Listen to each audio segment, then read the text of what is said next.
Constituency जो है जम्मू कश्मीर में सबसे बड़ी कॉन्स्टिट्यूंसीज में से एक है और इसके बहुत सारे यूनिक टोपोग्राफिकल बेनिफिट्स भी और चैलेंजेस भी रहे हैं। ख़ास तौर पर जो ये बाढ़ वाली परिस्थितियाँ बारिशों की वजह से बनी, तो जहाँ पर प्लेन्स हैं वहाँ पर हमें वाटर लॉगिंग के चैलेंजेस दिखे और जहाँ पर पहाड़ी इलाका है वहाँ पर हमें लैंड स्लाइडिंग के जो है चैलेंजेस दिखे।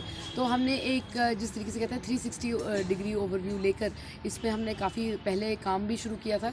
चुनाव के दौरान कोड ऑफ कंडक्ट लगने की वजह से जो कार्य हैं, आपको पता है कि धीमी गति पे हो जाते हैं, वो बढ़ चढ़कर फिर से शुरू हुए हैं। मुझे पूरा यकीन है कि एक रिपेयर, रेस्टोरेटिव और रिहैबिलिटेटिव तौर पर कार्य जो जिस विजन से कार्य शुरू किया है वो और भी बढ़ चढ़कर होगा। पढ़ाई आपने विदेश में की है, तो वहाँ का एक्सपीरियंस से आप जहाँ पे इसको करेंगी, जो वहाँ से सीखा आपने अपने विधानसभा क्षेत्र में, किस तरह से करेंगे? देखिए, मैंने बाहर पढ़ाई भी की है, बाहर काम भी किया है और बाहर पॉलिटिकल सर्कल्स में अपनी लॉबिंग भी की है, लोगों की आवाज़ भी उठाई है और मुझे पूरा यकीन है कि एक जीवन भर जो किसी का तजुर्बा रहता है वही जो है वो अपने सियासत में भी लाता है। मुझे पूरा यकीन है कि जितना भी मैंने पिछले अपने 31 सालों में सीखा है वही बढ़ चढ़कर हम नगरोटा कॉन्स्टिट्यूंसी में लाएंगे। उनके आशीर्वाद से हमने काफ़ी सारी चीज़ें खासतौर पर सेल्फ हेल्प ग्रुप्स पे कॉन्सेंट्रेट करके, कोऑपरेटिव FPOs पे कॉन्सेंट्रेट करके कार्य शुरू कराए हैं और मुझे यकीन है कि आगे आने वाले कुछ महीनों और सालों में ये कार्य जो है और भी गति पकड़ेगा। मैम, जिस तरह से आज आपने ओथ ली, तो जाहिर सी बात है कि पिता की याद जो जरूर आई होगी, तो किस तरह से बयान करेंगे? जिस तरह से देवेंद्र सिंह राणा बहुत ही कर्मठ थे और उनका कोई सानी नहीं सर, हर बंदे से प्यार करते हैं। नगरोटा के जैसे वो समझते थे कि मेरा परिवार है, क्या कहेंगे?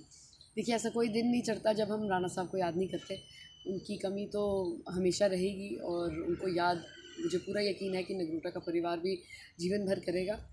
आज हमारा बड़ा सौभाग्य है कि जिस तरीके से बढ़ चढ़कर राणा साहब को नगरोटा कॉन्स्टिट्यूंसी का हर परिवार आशीर्वाद देता था, आज हमें भी वो मौका मिला है कि उनके आशीर्वाद से हमने ओथ ली है और जिस सेवा भाव से हम 1 साल पहले ज़मीनी तौर पर उतरे थे, उसी सेवा भाव से आगे बढ़ेंगे। लास्ट क्वेश्चन, विधानसभा सत्र आएगा, तो अभी जाहिर सी बात है 1 साल हो गया था, राणा साहब नहीं रहे, तो उस विधानसभा क्षेत्र में नगरोटा में किन किन मुद्दों को उठाएंगी जिससे नगरोटा के लोग जो हैं अभी तक वंचित हैं?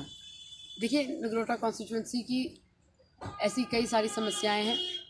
जम्मू कश्मीर में ऐसी समस्याएं हैं जिससे नगरोटा कॉन्स्टिट्यूंसी का भी उत्थान होता है और मुझे पूरा यकीन है कि एक बार ये असेंबली का जो दौर आता है तो बढ़ चढ़कर नगरोटा कॉन्स्टिट्यूंसी की जो समस्याएं हैं उसकी आवाज़ हम बुलंद करेंगे। Thank you.